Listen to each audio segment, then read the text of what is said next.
که قرا یعنی علما، قاریان قرآن، کتاب خوانده هاشون، عالمان دینشون، مولای خداداداشون، سیافهاشون، اینها میگن که لیس هذا زمن الجهاد، این زمان جهاد نیست. جهاد نکنید، تفنگ بذارید، بیل به دست بگیرید، کشورتون آباد بکنید. مراسم ستاره افغان بذارن، ناموس مردم رو حراج بکنن، اما شما سلاتون رو بذارید، بیل به دست بگیرید.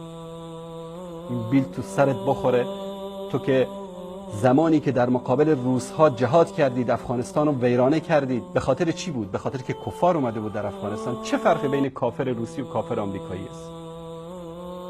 حداقل کافر روسی که به عزت و شرف و ناموس افغان‌ها که دست رازی نکرده بود، اما اینا کردن، عزت و ناموس مردم رو حراج کردن، در تلویزیون ها، در کاباره ها، در هتل ها، در کوچه و خیابان.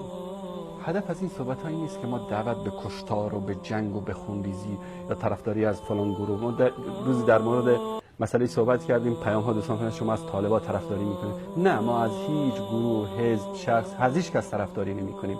آنچه که واقعیت است ما میگیم، آنچه که در قرآن است ما میگیم، آنچه که در سنت است میگیم.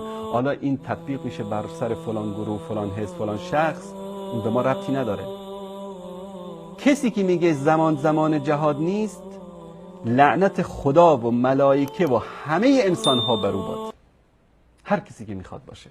از صحبت بنده بعضی این برداشتر کردن که من هر کس که در این نظام کار میکنه او را کافر گفتم. کجا گفته شده این حرف؟